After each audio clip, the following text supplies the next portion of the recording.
of the Library Board of Trustees for Wednesday, September the 13th. We'll now proceed to item 2 on the agenda, the Pledge of Allegiance. Mary Dahl, will you please lead us in the Pledge of Allegiance? Allegiance to the flag of the United States of America and to the republic for which it stands, one nation, under God, indivisible, with liberty and justice for all. Thank you, Mary. We'll now proceed to item 3 on the agenda, the adoption of the agenda. I'll entertain a motion. Danitza. Chairman, I move that we adopt the agenda as is. I'll entertain a motion to adopt the agenda as presented for September the 13th and recommended by the Library Director. Motion to approve. Motion by Mr. Vanderbilt, Second. seconded by Mr. Delsey, to accept the recommendations of the Library Director and adopt the agenda of September the 13th as presented and recommended. Discussion? Objections? Motion carried. Item 4, call to the public. Danitza? There is no call to the public at this moment, Chairman. Item 5, discussion items. 5.1, Sonoita Building Update that will be presented by Special Projects Director for Santa Cruz County, Mary Dahl. Right up there.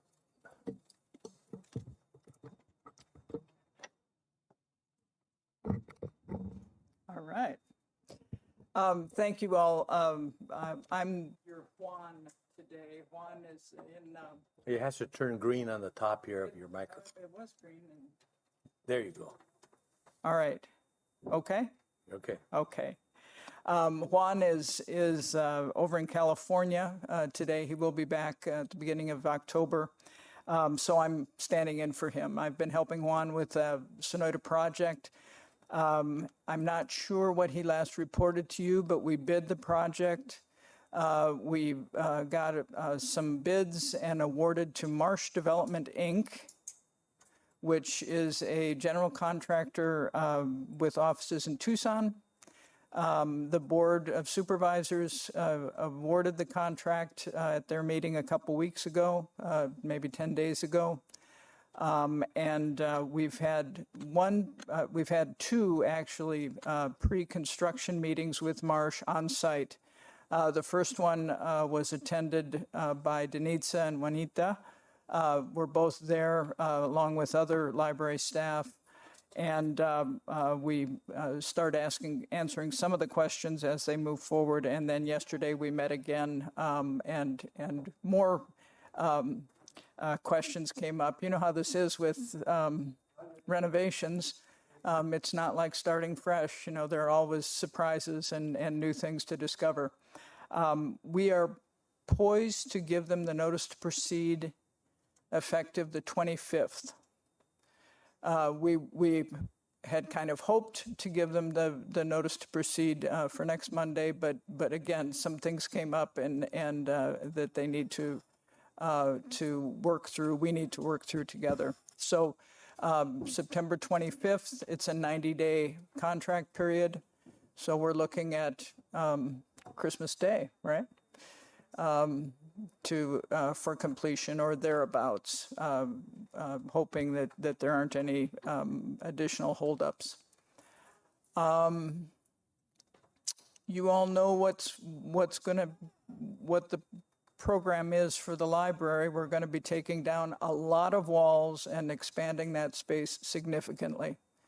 And to include what is currently the community room is going to become part of the library. What is currently some office space on the north end of the building is going to become part of the library.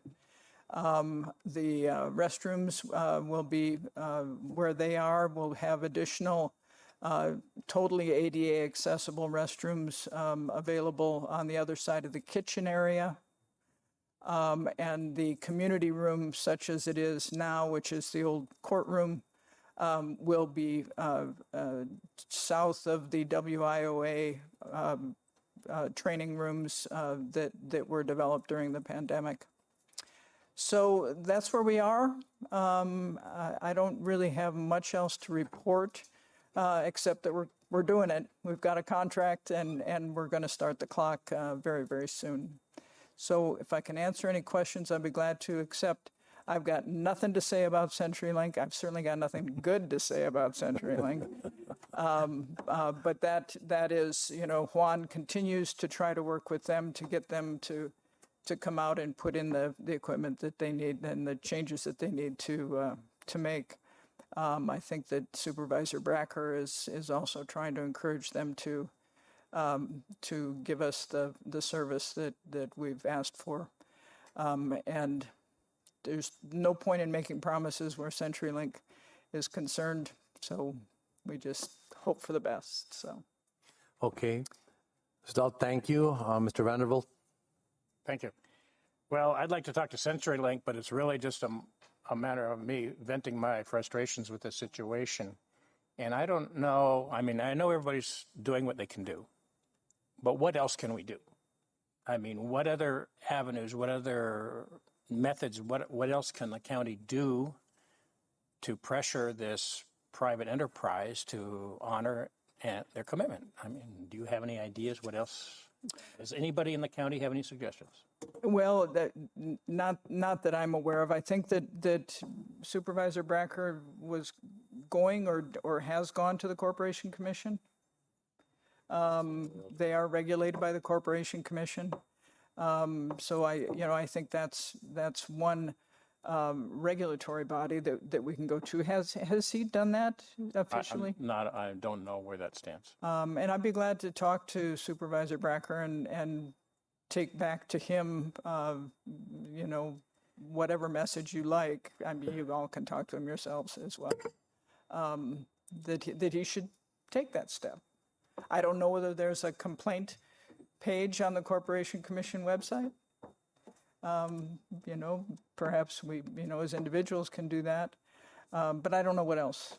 We're all kind of stuck Indeed. in the same boat. Yeah. Thank you. Jerry? Marva? Yeah, you're welcome. Ed? Thank you, Mary. You bet it. Brianna? Juanita? Thank you for Yeah. being here and for taking care of this. I just had a question about if they don't, you say it's the 25th, that will go into February then for the, more or less, when it will be the final inspection? Or do you- Well, 90 days would be October, November, December. So I'm thinking right at the end of the year is Oh, the end of the year, oh, it's 90 days. It's 90 consecutive days according to the contract. So okay. again, we're not interested in getting into a liquidated damages situation with Marsh. If they run into conditions that weren't obvious, and if they have problems with supplies, we're working with them. We just want them to be done, and we want them to give us a good product. So, you guys meet once a month? What's that, Mary? Do you meet once a month? Once a month. Well, Denitza, we'll keep Denitza apprised and as we go forward and hope that, by the end of the year, we're getting close to reestablishing the library and having a party. So, Thank you. yeah. Thank you very much. Anna? Thank you. It's very informative. Appreciate it. You bet. Mr. Vanderbilt? Thank you. I have a couple questions, not for Mary, but for Denitza. What is the status of the librarians from the Sonoyta Library, for one question? And the second is, we were about ready to begin a high school mentorship out there, but this will be interrupted, obviously. What's the status of that? What's the status of that program? That's going to be coming up in my library director's report. Okay, fine. Yeah. Thank you very much. I think it would be prudent just to make a suggestion to bounce off Mr. Vanderbilt's comment that something should be done at least to notify the executive director of the Arizona Corporation Commission about our concerns, because there's no sense in spending all of this money and not having internet connection. I mean, to deprive the patrons in that area of an internet connection where they can view the world, in a library, you know, it's kind of difficult. Maybe they'll resolve that problem. I'm not sure. I'm like you. I don't have a lot of confidence in CenturyLink, and they're my provider at home though too.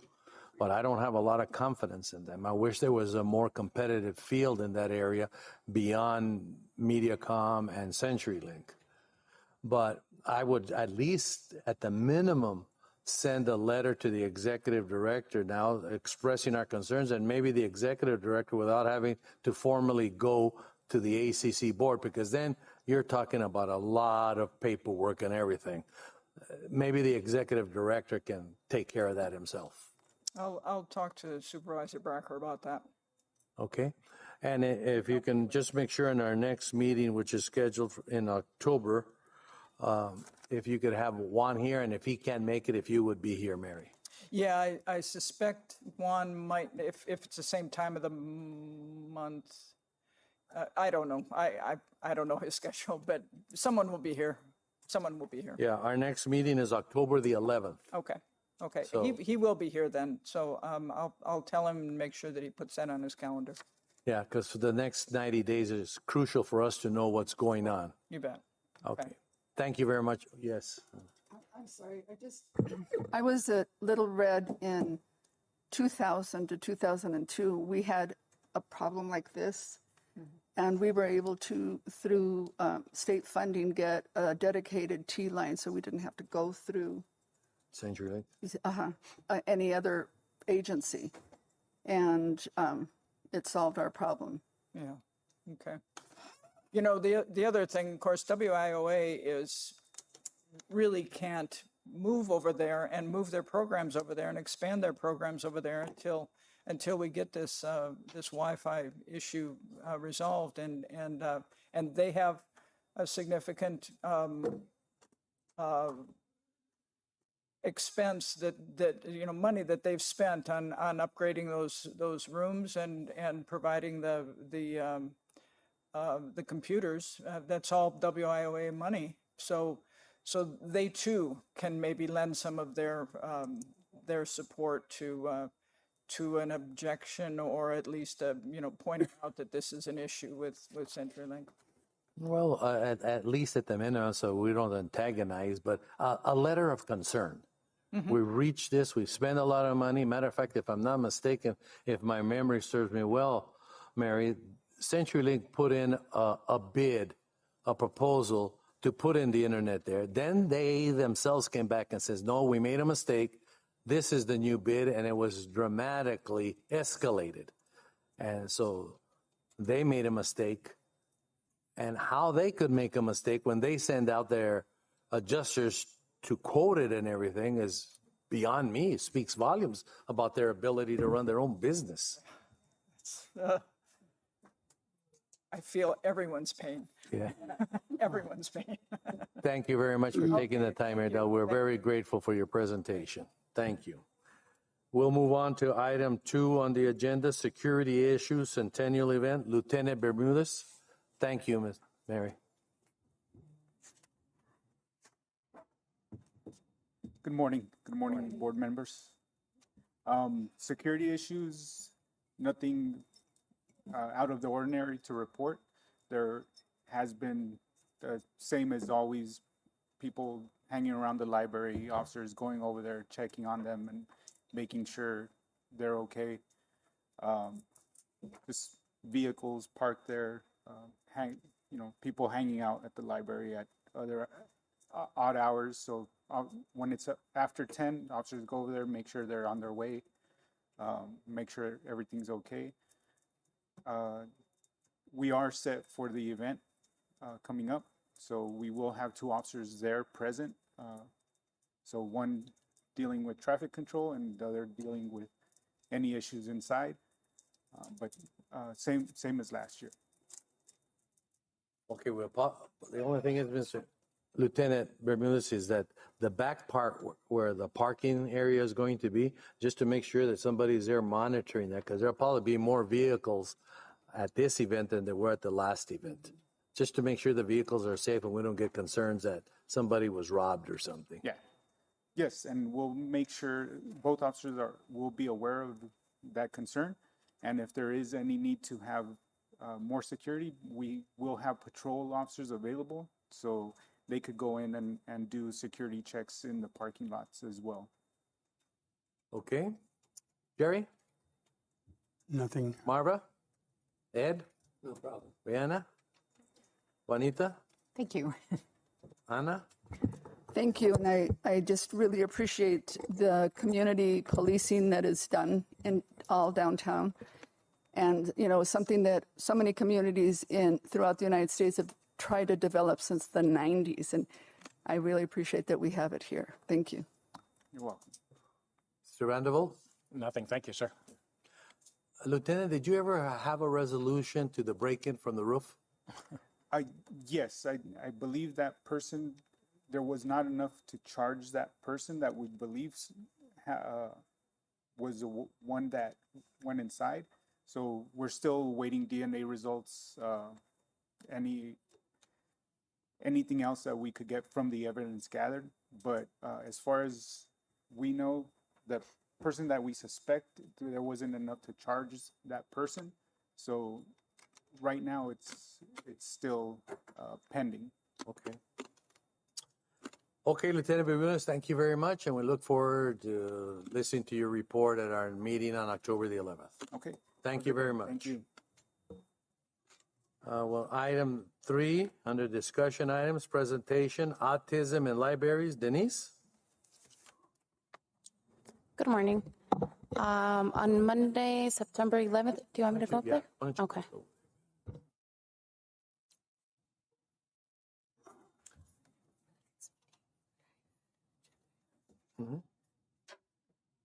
Good morning. On September 11th, I got the opportunity to go to Tucson to one of the libraries and do a training on autism and libraries. So it was a really informative training. I got to learn a lot about the autism itself and how libraries can help. So one of the interesting things that is going on right now is that it's being underdiagnosed in children. So now we're seeing a lot of adults that have lived a normal life. They go to a doctor and they're diagnosed with autism. So on the library side, well, we don't have much to say on the diagnosing part, but we do have a lot where we can help the caregivers and the children that attend our libraries with autism. So basically what we're saying is that our libraries can be more accommodating to those individuals that are on the spectrum by having more safe spaces for them. So many people with autism, it depends on the level they're at. Many people like to participate, but there's some moments where they get really anxious and they start yelling or they start moving around a lot. So it might disrupt other children around the area or other adults. So many libraries, what they have is the safe spaces. So it's basically a room, dim lights, they have blankets, they have music if they want to listen to the music. They lend those rooms out for them to calm down. Once they're ready, they go back to the library or to the event that was going on. So that's a way that libraries can accommodate. Another way that we can accommodate is by having our staff fully trained on how to manage these type of situations. We did an exercise up at the library. They actually trained us on how to speak to individuals with autism. So what they were saying is that as humans, we usually greet them as, "Good morning, how are you?" This is a lot for them. So it's just, how can I help you? Simple, straight to the point, and that's how they like to be talked to. And yeah, it's basically, I really enjoyed working with other librarians, talking to the teacher about this type of situations, because our resources down here are not as opened as the resources up in Tucson and Phoenix, but we do have some activities. Our activities are actually for all the individuals. We don't have different hours, which is something that I think we are going to implement at our libraries, is having same story times, but at different hours to accommodate those people that don't like to be within a big group. So that's something that other libraries had. They had different story times, the same concept, but just open for those moms that don't feel safe taking their children to the more open activities due to the limitations they have. And it was a great experience, great opportunity. Like always, I thank my director for giving us the opportunity to attend these trainings, because they are really helpful as librarians and human beings to have knowledge of all this information, so we can share that with our staff, with our peers as well. Okay, And that's it. thank you, Denise. Marva? No comment. Ed? No problem. Brianna? Juanita? Very interesting. Thank you. I'm wondering, you were talking about having a place where the children could go that were, overwhelmed. Have you looked into where you could do that in a library? Have you talked about that yet? Or is this something that We have talked about it before, but with all the renovations, the centennial, everything going on, we haven't had the opportunity to actually look for the proper space for the children. But we are working on getting some, because there's some stress relieving toys that we can also provide to the children or adults. And we're working on getting some of those toys. Some of the children don't like, or adults don't like the noise. So there's these headphones that you can lend out. We're also getting ready to get those as well, so we can accommodate as much as we can to our limitations right now with the space and everything, but we are accommodating those details. Thank you. Thank you very much. Anna?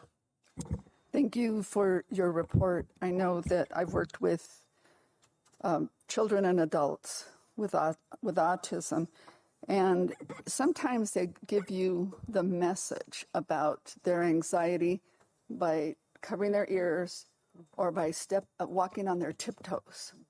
And it's just like, if we're aware of certain little things that they do, we're able to give them a lot more support, and our tone and our, the way they're not going to look, many times they won't look at us straight in the eye and stuff. So it's really important, because so many people, like you said, are not diagnosed.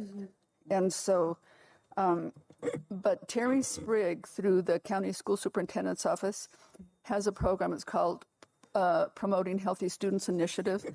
And they have created a calming corner in all of the elementary schools in the whole county. And they're trying to do it at the middle school and at the high school. And they're even working with the Department of Homeland Security to create a more calming environment at the DeConcini station and things like this. So, because we all are learning about this at the same time. So I would recommend, and we have a good partnership between the county superintendent's office and the library, but just if you would contact Terry. She actually has. I actually spoke to her in one of our trainings, and we were getting ready to look at the library to do one of the safe spaces. But then, everything coming up, the centennial and the trainings and all of that. But I will keep contact with her to talk about those safe spaces. And, something else that the world is changing so much, everything, technology. And for these people that are on the spectrum, the only safe space they can actually find, and the only thing that doesn't change, is that libraries are welcoming for everybody, regardless of their mental health issues, whether they have a home or not, whether they're this and that. The library is a public, welcoming, safe space for many, and that's something that doesn't change no matter where you go.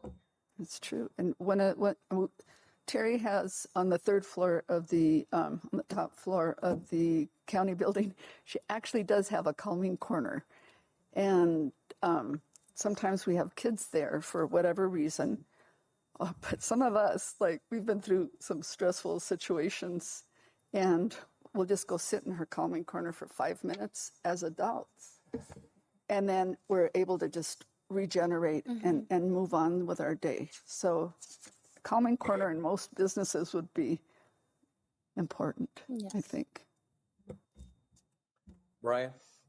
Nothing at this time, thank you. Okay, Jerry? How much experience does the library have with individuals with autism? Is it rare or occasional, or is it mixed in with other people coming, or? I believe it's mixed. We really don't know. We have so many people coming in that it's hard to tell, I would say, because many people, depending on the level of where they are, many people are good at hiding it. That's something else they were saying. It's called masking. So many people can have a regular conversation without showing any signs. And as librarians, we treat everybody the same way, regardless of who they are or what they have, right? So, but it is important, I think, for our librarians to have trainings just to be a little bit more informative of how we can help those individuals in case they do come in with a crisis or a situation, what we can do to help those individuals out. Okay, thank you. Denise, thank you very much for Thank this you. interesting topic, and we're glad that you're getting training in this aspect to make sure all children and adult needs are made at our library. Thank you. Item 4, two-back repository. Mr. Vanderbilt. Thank you. Well, I think most of us have been to the two-back school, the community center, and seen the storage room, the repository where the books are stored. There's 2 long shelves. It's a classroom, basically, is what it is, but half of it is dedicated to other nonprofits that utilize the two-back community center, and then there's the half of the room that holds our books. So this was I don't really want to call it a crisis, but a mini event that earlier this month, after the death of a two-back resident, the folks that were handling her estate brought over 30 boxes of books. Wow. And dropped them on the floor in the two-back repository and said, well, here you are. Well, this is just a exacerbation of a continuing problem. What are we going to do with all these books? I personally have taken, on trips to Tucson, I've taken I put 2 or 3 bins, those big blue bins, in the back of my car, and I take them to the Friends of the Pima County Library because they have a massive operation, and they've got a dozen volunteers working and sorting books, and they have the facility, the access to get them back into circulation, give them away, sell them, whatever they wish to do. That is about the only method we have found to get rid of these books, is to give them to a larger association. And I know Ed takes them out to the county fair, right? Correct. And that, I don't know if we're planning on doing that again or not, but still you get rid of 100, I mean, and there's probably more than 1,000 books. And what are we going to do with these books? And I know that after those 30 boxes were dropped on us earlier in the month, Denitza and the library technician there in Tubac, we got the word out, we're not going to accept any more. I mean, all we're doing is other people's storage. Exactly. We're just doing their housekeeping for them. They don't want to deal with the issue, so now we get to deal with the issue. So it's just a conundrum that I don't have an answer to, but except to keep hauling them off to Tucson. If anybody has any thoughts about this, I'd be very happy to hear of them. Okay. Jerry? No questions. Marva? Yeah, I wanted to share that we've opened our first little free library. It's on. Oh, it was on. Yeah. I wanted to share that we've opened our first little free library in Safeway on Mariposa, and I've replenished books 2 times. It was like emptied 2 times. So I think that's going to be a little relief. I've stopped by that repository and picked up several boxes of books to take there. What we're lacking is children's books for the book little free library.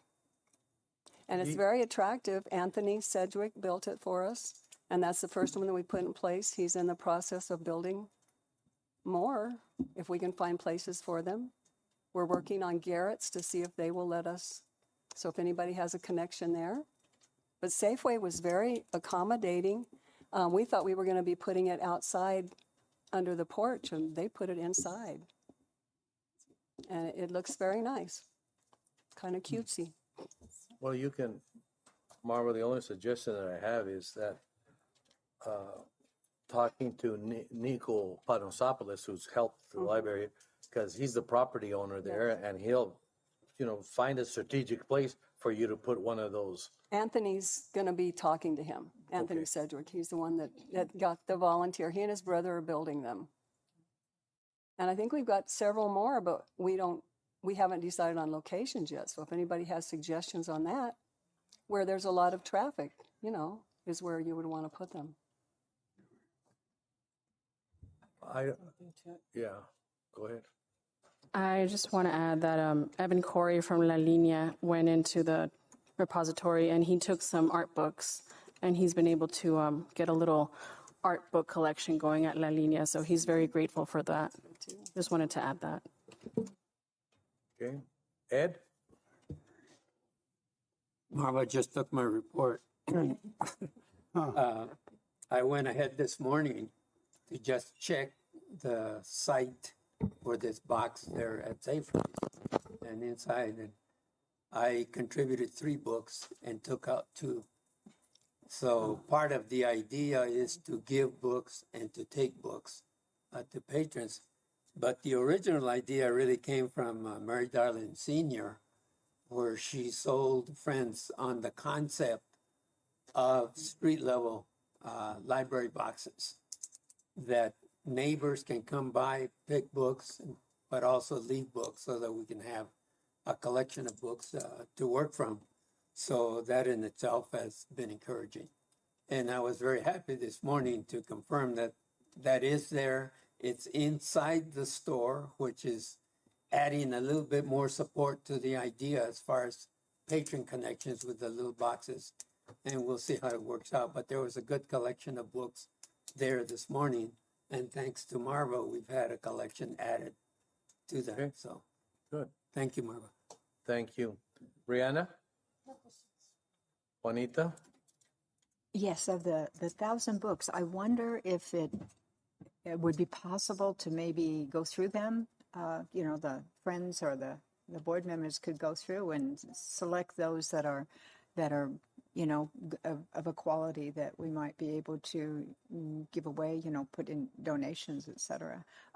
Also, I did a 2,000 book library at a monastery that closed about 3 years ago, and we were able to take them to Tucson to various bookstores, and that was helpful. Some of them actually, paid for books of a certain quality. And I don't know, I haven't seen these books yet, but we tried doing that one time and sorting through and what would we pitch and what would we keep.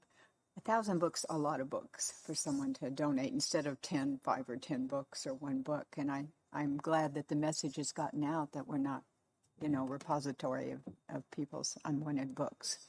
Well, we have, Marva and I You've been and a few others, Denitza, we did sort through them a couple years ago, 3 years ago. And Oh, yeah, I remember. by category, history, biographies, mysteries, science fiction, we've done that. And I think to a degree, it's still relatively organized, except for this new onslaught that we received. We haven't even opened up those books, those boxes. Okay. So I have no idea what's in them, if it's poetry or Okay. what. But Taped shut. The boxes are taped shut. so there has been some basic organization done. Okay. Thank you. Anna? I have a little free library that I've been working on for months in my garage. If somebody can help me finish it off, I would really appreciate it. But we do have free libraries all over town. Mendibles Street by the cemetery has one that's just moving constantly. But yesterday I ran into a very educated person in the community that said there's no sign to know what to do. I really liked the book, but it doesn't say. And so we have to educate our community on, take a book, leave a book if you can, because we don't need them to leave us books. We have too many books. And if you could just let me finish mine and then you can take the mic, or do you want the mic? Yeah. The community has free libraries in front of Mary Darlin's house. There's one right there on Crawford, so it's for that neighborhood. Mendibles has their neighborhood. I tried to start one on Plum Street, but there were a lot of questions because there's a lot of lot of mobility on that street, and it's a hill, so people are worried. And but I agree with Juanita. Through a program that I'm working on, Let's Read Santa Cruz with the Nogales Rotary Club, we got a lot of books, and we really had to go through them and say these are relevant to our community and these are not. And I have actually been to the Pima County repository, and they will tell you, we will take these and we won't take those. If they're books, there are books that are not good. Do you know what I'm saying? And so we don't have to keep books that are not good in our repository. And I mean, we could, the next time we celebrate something downtown, just put them out on tables and take them. And if they don't take them, burn them. I'm sorry. And I'm an educator, but, we don't have room for people's junk. Thank you. Brian, I don't know if we answered your question. I don't know if you want this in a future agenda item again. So you need this. I don't know if you picked up any ideas. I'm kind of stumbling on how to handle this. All right. Well, thank you. Well, it sounds like we should try and get some of the more of the books down here to Nogales, because this is where the free little libraries are, right? And I don't want to, in any way, shape, or form, pawn off any of the headache that's in Tubac and transfer it anywhere else. But if we could bring down 2 or 3, 4 boxes of books down here to the Nogales Library, and not to keep them in the library, but simply to get them out access to these other free little libraries. Okay, so that's one transaction, but the question is who's going to do it? Right. Is it going to be a board member, the Friends, or a library staff member? Well, I mean, they're at the library. No, they're in the library storage room. They're in the library storage room in Tubac right now. But when you say. But bring them down here simply for their distribution. But when you use the term library storage room, is it a part of your jurisdiction? Well, it would just be an intermediary step. It would be to have a. Well, you see, that's what I'm trying to say, because if you use the word library, to me, it's under her jurisdiction. Right. Then she should have the means to move a couple of those boxes over to the Nogales Library. Anna? One of the things that the library does, and I think because I walk by there all the time, is where you put your books out on the tiles. I see people walking up there and reading the books. And so I would be willing to help, because it's not the library repository, as a friend, and we can talk about it in our friends meeting, to be able to get those books moving. And if they don't move, then I already said what I think we should do with them. Okay, Brian, you want to have a synopsis of what you want to do with this subject? Denisa, do you have any thoughts? There's Denise has a thought. Okay, sure. So I had never seen the storage room before until I worked up at Tubac. There's a lot of old books. Not even putting them outside will a patron take. And I'm saying this because even when we discard our old books, we do put them out on the shelf for people to take. And sometimes the books stay there 3, 4, 5, 6 days. It rains, there's wind, nobody takes the books. Because just like I think I wouldn't take a book that's from 1925 to read now in 2023. I kind of went through the shelves at the Tubac storage, and there's some books that are not even worth the trip down here to Nogales, because they will stay outside for days and weeks and nobody's going to take them. Well, the only thing is about using the term burnt and not take. But that's not, it's inappropriate to use that for me. But I was just on a side conversation here. We can take a lot of these books and give them to the library in Nogales, Sonora. They might be 1925 books, but to them, it's a treasure. They will constantly ask me, we need English books. just English books. If you can get us kids' books, that's fine. But we want to teach the kids here to read English. We want them to see English verbiage, English sentence, English Texas, proper nouns, how to use a verb. That's what they want. So we can get a lot of these books. You know those people over there, Danitza? Yes, and we have, I mean, a couple of our patrons have been kind enough to take the books out into the colonias in Nogales, Sonora. So, I mean, there has been that. I just want to add to what Brian is saying is if we take all these out, but if the community center keeps putting more in, what are we going to do then? It's not a problem. It's just, that's where. I don't think it's a problem. I mean, even if we can work, we can ask the mayor of Nogales, Sonora to send somebody down over here, pick up all the books and take them over there for distribution. I mean, these people want these books and that. Okay, let's start with you, then we'll go down. So one of the things about 1925 books, I mean, I would be willing to go through the stack and look for books, that are old books that we could sell on eBay. And there are people and there are booksellers that are interested in books, antique books, and they make money. If they don't make money, then we move them, to, I don't know if we work with the Mexican consulate or we work with the mayor. Mexican consulate could do all of that. Exactly. He can do it. He's very good at it, and he'll take those books and take them down to Nogales, Sonora right away. He'll take them to Imuris, any place there. But I mean, with 1925 books. Hold on, please. Let me go down here. You go.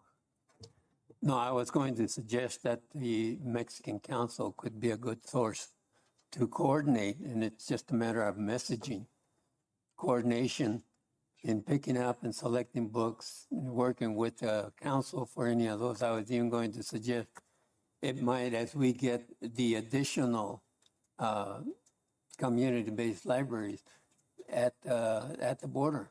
Yeah.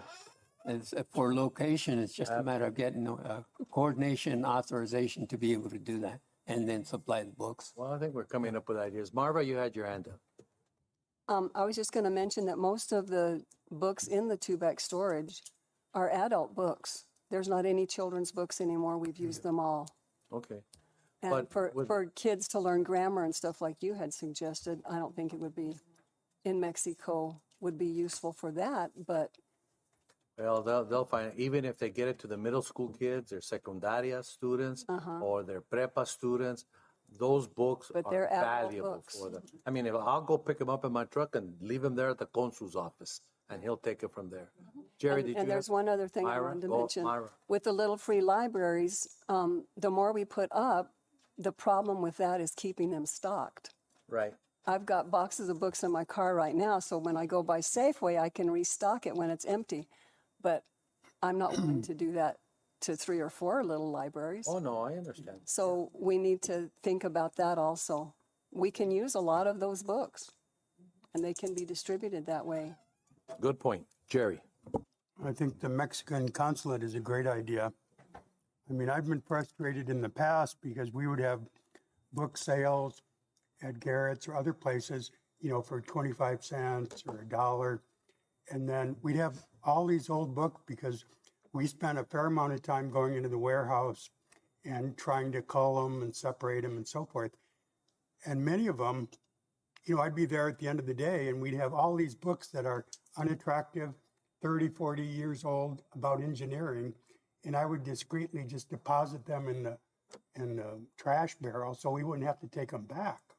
I mean, when something is really, I agree, we don't want to just collect books that no one wants. But if they can be of use, to Nogales, Sonora, for adults or others, that would be fantastic, But we have to, we go to the Sonora, the fair, and we have books there, and we're there and no one takes the books because they're excited about the fair and because they're unattractive or they're not the highest quality or whatever. And then then Ed takes them back. He's got to box them up and it's a lot of work. So we have to be reasonable about what looks attractive, or they're going to be books like Denise says, sitting on the outside and they get damaged or they don't look good, so no one's gonna take them. You know, we have to, but the Mexican consulate's a great idea. Yeah. Okay, let me just go over here, hold on. Now we're with you. Oh, no, I was just going to rephrase what it said, 1925 books. I mean by encyclopedias that have old information that can't be used nowadays. Okay. Did you have a comment you wanted to make? Sandra, did you have a comment you wanted? No, yeah, go ahead. Go ahead. You Oh, could. okay. Okay, why don't we do this? Brian, why don't we do this? Why don't we put this on our October meeting and we'll have a little bit more discussion. Maybe we can come back with some solid ideas. And Denise says she's going to get a hold of the Mexican consulate to see. Yeah, that's fine. So in the interim, in the next 30 days, everybody's had an idea suggested here this morning. Firm it up, bring in some more details. So in other words, if we're going to transport books from one location to another, who's going to do it? How's it going to be done? The Mexican consulate will make that arrangement. So firm up your plans for the next meeting. And submit it to Denise, and then she'll keep it in the repository and bring it back in October. Okay? Okay, from the peanut gallery. No, you have. I used to. Please go up to the microphone so the people in the public can hear you. Now what do I do? Press the button. There you go. Okay. I used to go to the jail. They really need books. They have they have to be soft cover. They can't be hardcover, and no very sexy books, of course, and nothing to do with engineering, so they can make tunnels and get out of there. But there are a lot of interesting books. They will keep them busy. Across the line, there are a lot of ladies. It's a different system, and some of them have children there. So American children books would be, I think, great. I don't know the laws over there. Here, no hardcover and certain books that they can read or learn. If I don't think I've seen anything how to fix air conditioners, anything that they could learn for when they go out, they had to have something. So that from the peanut gallery, That's- jails, let's not forget them. That's a good idea from the peanut gallery. Yeah, the jail. Okay, I'm gonna put an end now to this topic and we're gonna move on. We'll have this as an agenda item in October so we can have further discussion and come up with some solutions that was brought up. And Denise will give us a report. Let's move on to item 5, Centennial Celebration, October event, time capsule event. Ana? So 3 weeks away, October 5th. Ana? Oops, I'm sorry. I first apologize about burning books. That was very inappropriate. On public record. Horrible. And so October 5th is the community celebration for the centennial, for the first 100 years of the public library system. And so the whole community is invited to come and enjoy, bring their children, their grandchildren, their neighbors, and celebrate our 100 years. There's going to be some really nice activities and community feeling of celebration. And then in December, we will have the statue for the time capsule ready to create our time capsule. And I know that that people throughout the community are taking and sending things for the time capsule to the public library. So we'll go through those things to make sure that they're waterproof. Well, they don't even have to be waterproof, but they'll be safe for 100 years. And again, the statue that goes on top of the time capsule, sculpture that's on top of it, I think the time capsule was created by an Arizona sculptor from Buckeye, Arizona, and we're buying it from Tubac, Arizona, the Newbie Gallery. Good. We need to get that purchase order out now. Did you want to get update on some dates there? Updates on the time capsule. The last day for submittal will be November 22nd. The ceremony itself will be December 8th at 1 p.m. at the main library. Please put that down on your calendars. December 8th. Say it again. The last day for submittal is November 22nd, and the ceremony will be December 8th at the library at 1 p.m. Anything else, Anna? Comments, questions, concerns? Brian? First question to Anna is, what is the date of the edition that will be coming out in the Nogales International? The special section. Do we have a date? That's Juanita. It's Juanita. What was the question? I'm sorry, I didn't. What is the date of the edition of the Nogales International that will have the special section on the centennial celebration? The insert. The insert? Oh, the date for the, newspaper. Do we have a date for that? The date that it will be coming out will be the last week of September. I just have to confirm whether it's going to be the 26th or the 29th. I will email you all as soon as I find out the exact date. So it's the last week. Okay, thank you. And then, so that was one question. The other question about the time capsule. Is the time capsule going to be buried, or is it going to be just in the corner of the library or somewhere The plan is for the time capsule to be buried to be buried? Indoors. indoors. Indoors. As soon as you walk into the library on the right-hand side where the blue tile is, I will, between facilities or either a local company, they're going to be drilling to see if it's just cement, if it's cement with dirt, and we will go from there. That's where the time capsule is going So to you're go. going to have a time capsule created or constructed of a steel that will not deteriorate and will be termite-proof and waterproof. So if you put books in it, they'll last for 100 years? Or do you know anything about the construction or what you're going to? Not yet, no. But that's the plan, That's yeah. something That's going to be 100-year proof from everything, yeah. Right. Okay. That's all the questions I have. Thank you. You can give us a report on that.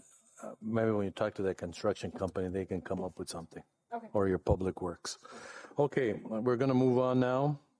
Is there anything else? Jerry? What are the restrictions on the contents for the time capsule?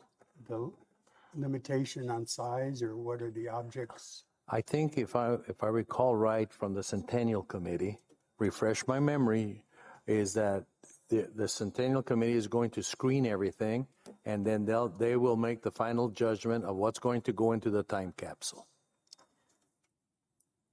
Okay. If your question is there a set criteria? Yeah. The answer to your question is no. We're gonna take all of them and then have the Centennial Committee screen them. Unless people turn in things that are just, irrelevant, they're just for the sake of turning in, then the staff is gonna screen those and that.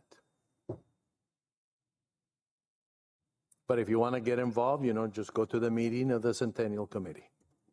Okay, let's move on to item 6, Book Challenge Policy Committee nominations. This is a subject an agenda item that's been surfaced, and rightly so, by Juanita. And Juanita is going to make recommendations of who she would like to serve with her on the committee. And then I'll entertain a motion to accept her recommendation. And Juanita will be the chairman of that committee, and they will be listed on all of our monthly meetings until the policy is approved. Juanita? Yes, I believe that Marva and Anna will be on this committee. Okay, I'll entertain a motion to accept the recommendations that Juanita, Marva, and Anna be named to the Book Challenge Policy Committee, and that they are to make monthly reports to this board on their progress. I second the motion.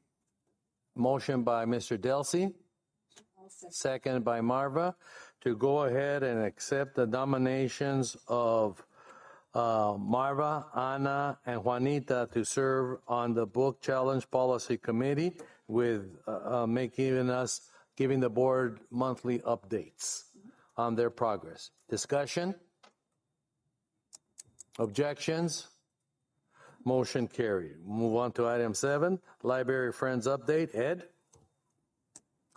Marva just brought up the free libraries that we're working with the Santa Fe Ranch Foundation in order to, and their Boy Scout troop to produce these for us and make the contribution to the friends. And that distribution will be throughout the county. Actually, it's just not limited to the city, where these can be located and finding places to locate. And if we can contribute and all that, it'd be very helpful. And thanks to Marva's relationship with the Santa Fe Ranch Foundation, this has become a good example to work with in the book circulation within the community. We're scheduled, thanks to Juanita, to have a booth for the county fair. We'll be setting everything up tomorrow. And Friday, Saturday, and Sunday, we're going to be manning a booth and giving away books and magazines at the county fair. So we're pretty active with that. My car is already loaded to take everything there. And we have volunteers to help out in setting everything up. So Good. thank you, Juanita. Yeah, that looks good. Okay. Thank you. Thank you, Ed. Questions, comments, concerns? We'll move on to item 8, discussion and possible action to approve minutes of August the 9th, 2023. Marva? Thank you, Judith, first, because she always types those up and does such a great job. Judith. We work together on it. They're ready for a motion for approval. Do I make the motion? I move that the minutes for August the 9th, 2023 be approved and accepted. There's a motion on the floor that the minutes by Marva, that minutes of August the 9th, 2023 be passed and adopted as presented. Is there a second to the motion? Second. Motion seconded by Jerry. Discussion? Objections? Motion carried. Item 6, board reports, current events, summary must be brief and there cannot be any proposal, discussion, deliberation, or legal action taken. Ana? I know everybody read the newspaper about the funding being cut for the county school superintendent's office. The personnel, the 14 people will stay in place, but programs will be cut. But we are very, I know that the county school superintendent is very interested in the relationship we have with the public library and literacy throughout the county. So I think we're hopeful that those programs will remain. Juanita? Yes, I think that was rather shocking news to hear that these funds would be clawed back. And so I hope that everyone keeps their jobs. They and will. this is very good news. It's a relief. Thank you. Brianna? Just to add to that, in case there was any questions throughout the whole public on the Santa Cruiser, very relieving that nothing will be happening to it and we were able to keep that going as successful as we were and hopefully just keep growing with that for the whole community and all the students. Thank you, Brianna. Ed? No question on that, but just surprised that it occurs. Marva? Jerry? No questions. Brian? Nothing at this time. Okay, let's move on to Library Director's report, staffing change due to Sonorita Library closure. Denise? Danitza? Danitza. Una vez, pues. To get to Mr. Vanderrood's questions, staffing changes are as is at the moment. Lynette is working at the main library. She will be working Monday through Thursday, 12 to 5, and she is already starting to create programming for adults. We will be having one of our first programs with a solar eclipse that's coming up in October. So she's setting that up to give away free, because we have a lot of free, so you can see the solar eclipse, the glasses. So we're setting up those programs and she's in charge of that. Val will be at the Tubac or Rio Rico Library beginning in November. She has to work out her schedule. At the moment, she's going to the book drop in Sonoita and looking and getting all the books that are being turned in, and she's reporting the books to us. As far as the homework tutor is concerned, we did get tutor applications from Sonoita.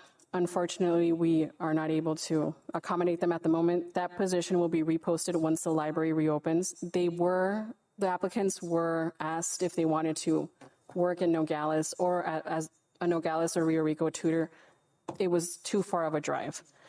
With that being said, we are holding interviews for homework tutors for Nogales and Rio Rico this Friday here at City Hall. And I will just go on with the current and upcoming events. Sonora Library. The Sonora Library staff and I packed up material between Juan Pablo and Victor and I and Lynette. We got that ready for the county maintenance to go in and take them to the garage. The Rio Rico Library had Harry Potter Day a few weeks ago. It was a success. Tubac Library staff was there when the library was closed in August, and they rearranged the entire library. They made it more accessible to patrons. We're working on the Centennial event with Bailey. And, well, Nogales Library, we're working on the Centennial Community Celebration, what events we're going to have, the flyer. I know Brianna has been working on the flyer. Before you or in front of you, you have a couple of flyers, just so you know of the events that are coming up. We have a step-by-step drawing program next Wednesday, the 20th at 2 p.m. Carlos Nieto worked on the Simpsons program, and he's going to come over and teach the kids how to draw. We're also going to be decorating the teens, well, actually the library, the whole adult section too. The teens are going to be decorating. That's September 22nd. And the calendar for the kids is right in front of you as well. And it's also online. The Rio Rico calendar is online.